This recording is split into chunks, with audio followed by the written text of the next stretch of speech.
What is exposure? The definition is really simple. Exposure is how much light hits the camera sensor. You see, inside every camera there is a sensor, and the exposure inside is how much light that sensor is exposed to. Is it a little bit of light or is it a lot of light? You have probably heard people say, oh, that picture is overexposed, or that picture is underexposed, or that exposure is perfect.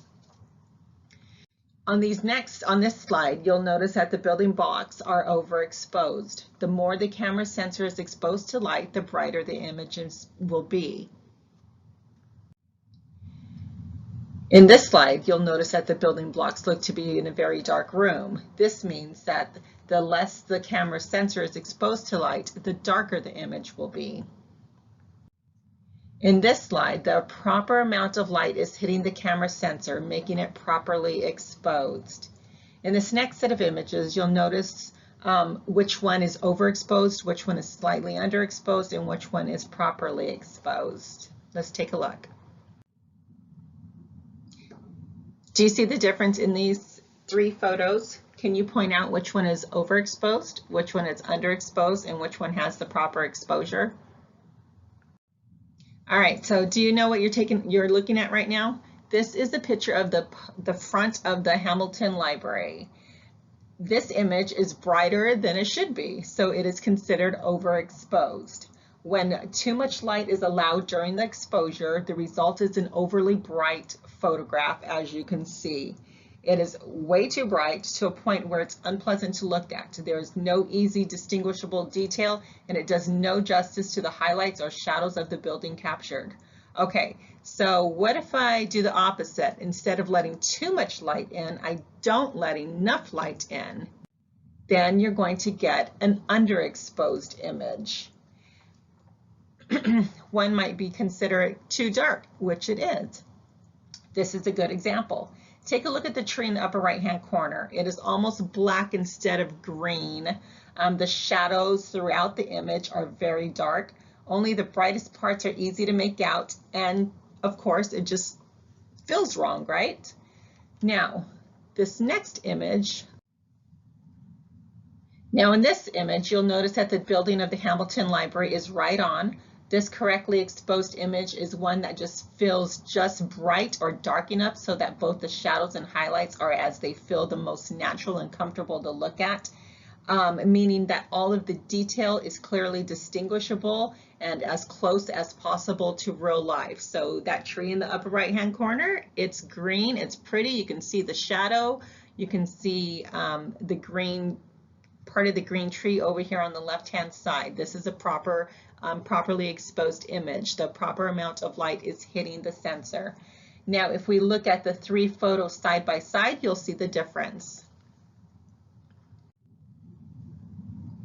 The image on the right is overblown. It has too much light, so it is considered overexposed. The image on the left does not have enough light hitting it, the sensor, so it is underexposed, and then the image in the center is just like baby bear's porridge, just right. The lighting is perfect and is properly exposed. When you shoot in automatic mode, you are letting the camera do all the work for you, and sometimes you'll notice that there isn't any consistency. So now don't get me wrong, automatic mode is a great starter, but my goal is for you to practice in manual mode, and I want you to master it. I want you to tell the camera what you want it to do, not the other way around. I want you to work really hard in the understanding of each component of the camera so that you can create consistent images like the one in the middle every single time. And not just by accident, but on purpose. I want you to have that intentional plan. And in order to do that, we need to understand the three components of exposure. Now, the three components of exposure are aperture, ISO, and shutter speed. But there are two things we need to know about the three components of exposure: aperture, ISO, and shutter speed. They affect two things. All three, aperture, ISO, and shutter speed, affect the amount of light that hits the sensor, all three of them in different ways, and all three of them have a unique element of the photograph that we are going to talk about one by one. So I thought the best way to do this is to go through and break down each and every section. So I'm going to talk to you just about aperture, just about ISO, and just about shutter speed, and we're going to talk through all the nuances of each of them. Now, remember beginning, the very first video when we were unpacking the camera that you can check out from the library, and we were going through the dial mode on top, and when we came to that little M, I told you that I wanted you to master shooting in manual mode. Well, I don't know about you, but when I first started shooting in manual mode, my heart would race like, oh my goodness, why am I doing this? Why am I not just sticking to automatic mode? It's so much simpler. But the more I practiced with it, the more I became familiar, and the more I was in control of all three of those components, and I was in control of my camera. And that is going to make the biggest difference in the way your final image looks. If you have been shooting in automatic mode, that is okay, but with these next three videos, I'm going to go through and break down each one of them so clearly that the decisions that you're making will be intentional decisions and make your work consistent. I want to remove all the guesswork so that there is no more trial and error, and you're confident in every choice that you're making, and you know exactly why you are making them. Now, before we end here, I want you to go ahead and grab your camera, and we are going to play around with a few of our buttons on the back, and we're going to see what kind of images we take. So go ahead and grab it. All right, so you have your camera. I want you to go ahead and turn it on, and then it's probably on automatic mode. So what I want you to do first is go ahead and turn it to M. We're going to put it in manual mode. Alrighty. So on the back of your LCD screen, I don't want you to do anything right now. I want you to go ahead and take a picture. I'm going to go ahead and take a picture of my subject.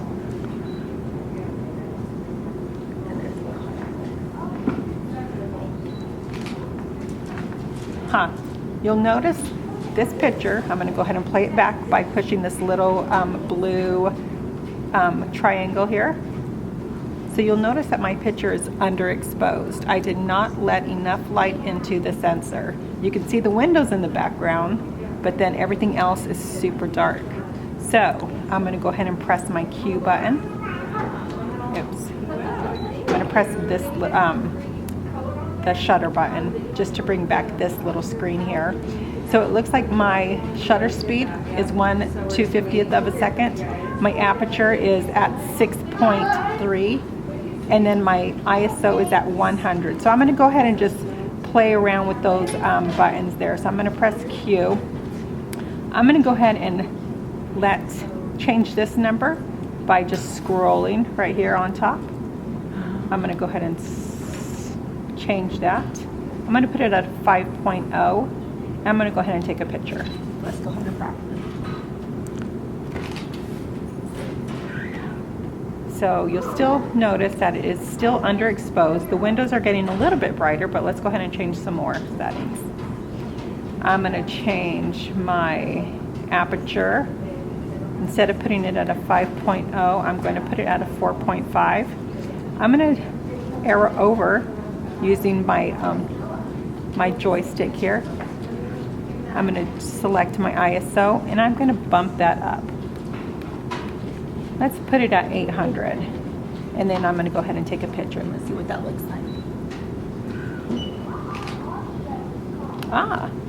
We're getting there, but it's still a little dark. So let's go ahead and bring this over. I'm going to toggle over to my shutter speed. I'm going to bring that down. Let's put it at 1/80th. My aperture is at 4.5, and my ISO, let's put it at 1600. Go ahead and take my picture. And there you go. It's still a little bright. So let's go ahead and I'm gonna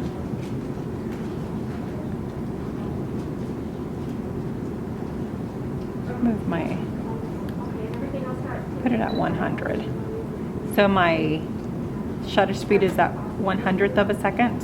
Aperture is at 4.5, and my ISO is at 1600.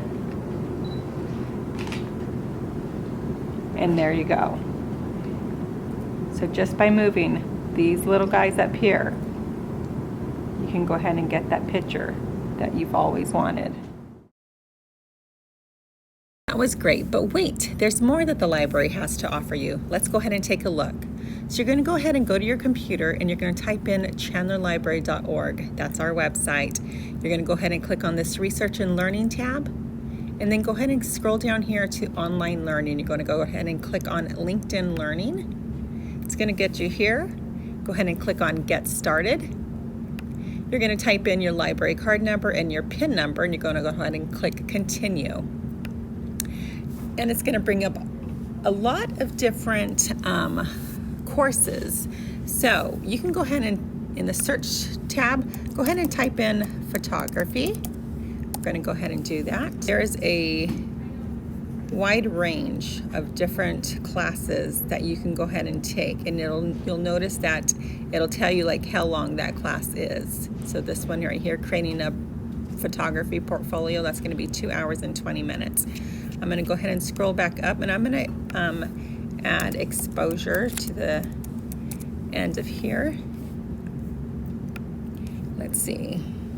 Let's go ahead and click on this first one. It is 2 hours and 25 minutes, Photography Foundations Exposure Part 1. We're going to go ahead and click on that. At the risk of sounding like a fortune cookie, I'd like to remind everyone that it's what you do with the camera that makes a good picture, not what brand of camera that you use. Alrighty, so go ahead and take a look at these classes. Go ahead and choose some, watch the videos, and practice. If we go ahead and go back to our website, chandlerlibrary.org, you can go ahead and click in the search box. Go ahead and type in photography. We're going to go ahead and search our, I'm going to go ahead and type in exposure, and we're going to go ahead and search our catalog. And, ooh, this is a good one, Digital Photography Exposure for Dummies. So I'm going to go ahead and click on that. I'm going to see if it's available for checkout. And we're going to go ahead and scroll down to the bottom, and it looks like it's available for checkout at our downtown branch and our library, our Basha branch. So if we wanted to go ahead and place that on hold, we can go ahead and click up here and click that place hold button. I'm going to go back just to show you. It looks like there's 14 items just on exposure. So go ahead and take a look at that, and you can find that on our website, chandlerlibrary.org, and just type in the subject that you're looking for. Now, by the end of the series, you should have a better understanding of how to shoot in manual mode. Thank you for joining me, and next week we are going to talk all about understanding aperture. Until then, get out there and practice.